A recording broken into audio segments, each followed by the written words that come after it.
நீங்க இந்த பில்லை வந்து கால்குலேட் பண்ண போறீங்களோ அதோட பில் நேம் எல்லாம் இங்க போட்டு வச்சிருக்கீங்க. இன்கேஸ் உங்களுக்கு வந்து இன்னொரு பில் நேம் ஆட் பண்ணும் இந்த ரோல அப்படின்னா இன்னொரு ரோ ஆட் பண்ணும்ல, ஸோ அதுக்கு நீங்க என்ன பண்ணுவீங்க? அதே மாதிரி தான் இங்கிட்டும் வந்து மார்ச் வரைக்கும் இருக்கு. நீங்க ஏப்ரல் ஆட் பண்ண போறீங்கன்னா இன்னொரு காலம் ஆட் பண்ணணும். ஸோ அதுக்கு என்ன பண்ண போறீங்க? ஸோ இந்த வீடியோவில் நான் காலம் எப்படி ஆட் பண்ணணும் இல்லை ரோ எப்படி ஆட் பண்ணணும்னு நான் சொல்லிக் கொடுக்க போறேன்.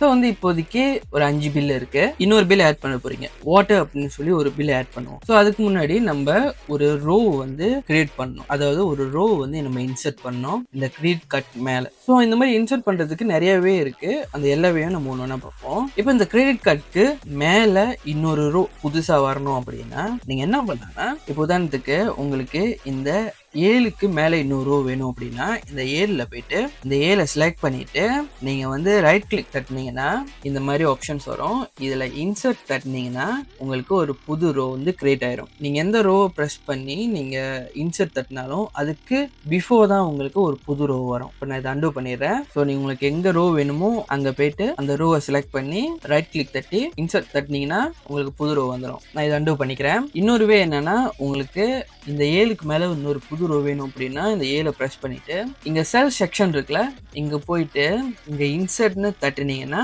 உங்களுக்கு புது ரோ வந்து இன்சர்ட் ஆகும். அண்டோ பண்றேன். இதை விட இன்னொரு ஷார்ட்கட் இருக்கு. என்னன்னா உங்களோட கீபோர்ட் வந்து ஃபுல் சைஸ் கீபோர்டா இருந்தா, அதாவது உங்களோட ரைட் சைட்ல வந்து நம்பர் பேட்லாம் இருக்கும், அதான் வந்து ஃபுல் சைஸ் கீபோர்ட். இல்லைன்னா லேப்டாப் கீபோர்ட் இருக்கும். லேப்டாப் கீபோர்ட் வந்து சைட்ல வந்து நம்பர் பேட் இருக்காது. ஸோ ஃபுல் சைஸ் கீபோர்டா இருந்தா உங்களுக்கு புது ரோ வந்து ஷார்ட்கட்ல வர வைக்கணும் அப்படின்னா இந்த 7 பிரஸ் பண்ணி 7க்கு மேல வந்து ஒரு புது ரோ வரணும் அப்படின்னா கமாண்ட் இல்லைன்னா கண்ட்ரோல் தட்டி பிளஸ் தட்டணும். அதாவது அந்த நம்பர் பேட்ல இருக்கிற பிளஸ் தட்டினீங்கன்னா ஒரு புது ரோ கிடைக்கும். இல்லைன்னா நார்மல் சைஸ் கீபோர்டு அப்படின்னா கமாண்ட் இல்லைன்னா கண்ட்ரோல் ஷிஃப்ட் தட்டி பிளஸ் தட்டினீங்கன்னா உங்களுக்கு புது ரோ கிடைக்கும். கமாண்ட் ஷிஃப்ட் தட்டி பிளஸ் தட்டினீங்கன்னா உங்களுக்கு புது ரோ கிடைக்கும். கமாண்ட் மைனஸ் தட்டினீங்கன்னா அந்த ரோ உங்களுக்கு அழிஞ்சிரும். பாருங்க, கமாண்ட் ஷிஃப்ட் பிளஸ் தட்டினீங்கன்னா புது ரோ கிடைக்கும். கமாண்ட் மைனஸ் தட்டினீங்கன்னா அந்த ரோ வந்து அழிஞ்சிரும். ஓகேண்ணா, கமாண்ட் சொல்றது வந்து கமாண்டும் யூஸ் பண்ணலாம், கண்ட்ரோலும் யூஸ் பண்ணலாம். அது வேறு நீங்க மேக் யூஸ் பண்றீங்களா இல்ல விண்டோ யூஸ் பண்றீங்களான்னு பொறுத்து இருக்கு. ஸோ நான் கமாண்ட் அப்படின்னு சொல்றப்ப மேபி நீங்க விண்டோ யூஸ் பண்ணா நீங்க அதை கண்ட்ரோலா மாத்திக்கங்க. ஏன்னா சில சமயம் நான் மறந்துடுவேன் கண்ட்ரோல் சொல்றதுக்கு. ஸோ இப்போ வந்து கமாண்ட் ஷிஃப்ட் பிளஸ் தட்டுறேன், உங்களுக்கு ஒரு புது ரோ வந்துருச்சு. இப்போ இந்த ரோல போயிட்டு நம்ம பில் நேம் போட்டுக்கோம். ஸோ வாட்டர் வந்து எனக்கு மந்த்லி வந்து 50 வருது.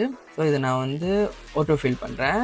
Everything is 50. ஓகே, இப்போ இங்கே நான் ப்ளஸ் பண்ணணும். இது மூணுத்தையும் நான் ப்ளஸ் பண்ணணும். ஸோ இங்கே போயிட்டு நான் ஃபார்முலாவை காப்பி பேஸ்ட் பண்ண போகிறேன். அதாவது இந்த ஃபார்முலாவை நான் காப்பி பண்ணி இங்கே கீழே வந்து பேஸ்ட் பண்ண போகிறேன். இப்போ பார்த்தீங்கன்னா ஆட்டோமேட்டிக்காக மற்றது எல்லாமே அப்டேட் ஆயிடுச்சு. ஓகே, இதை நான் கிளியர் பண்ணுறதுக்கு எஸ்கேப் தட்டிடுறேன். Okay, cool. எனக்கு இப்போ இதோட பர்சன்டேஜ் வேணும்னா கூட இந்த இடத்துல நான் போயிட்டு மேலே உள்ள ஃபார்முலாவை காப்பி பண்ணி கீழே பேஸ்ட் பண்ணிக்கலாம். ஸோ எனக்கு பெர்சன்டேஜ் கிடச்சிருச்சு.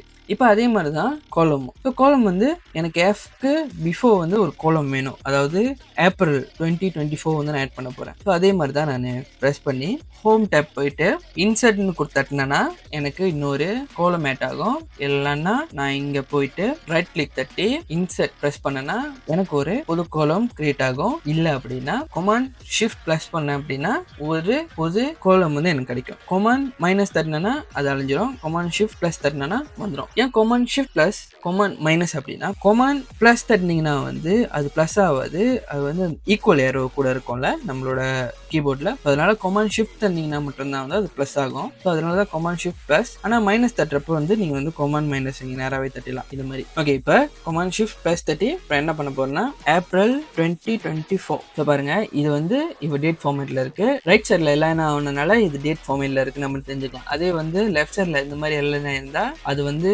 டெக்ஸ்ட் ஃபார்மேட்ல இருக்குன்னு அர்த்தம். ஸோ இதை பற்றி நான் முன்னாடியே சொல்லி கொடுத்துருக்கேன். ஓகே, ஸோ இப்போ இதோட வேல்யூலாம் நம்ம இன்சர்ட் பண்ணுவோம். அதாவது ஏப்ரலோட என்னோட ரெண்ட் வந்து 1100. அதுக்கப்புறம் ஃபோன் பில் வந்து 125. நெக்ஸ்ட் அப்புறம் வாட்டர் வந்து ஒரு 40 வெள்ளி. கிரெடிட் கார்டு வந்து ஒரு 150 வெள்ளி. ஃபுட் வந்து ஒரு 400 வெள்ளி. கேண்டி வந்து ஒரு 100 வெள்ளி. இப்போ இங்கே நான் ஃபார்முலாஸ் போயிட்டு ஆட்டோ சம் ப்ரெஸ் பண்ணேன்னா எனக்கு இதெல்லாம் ஆட்டோ சம் ஆயிரும்.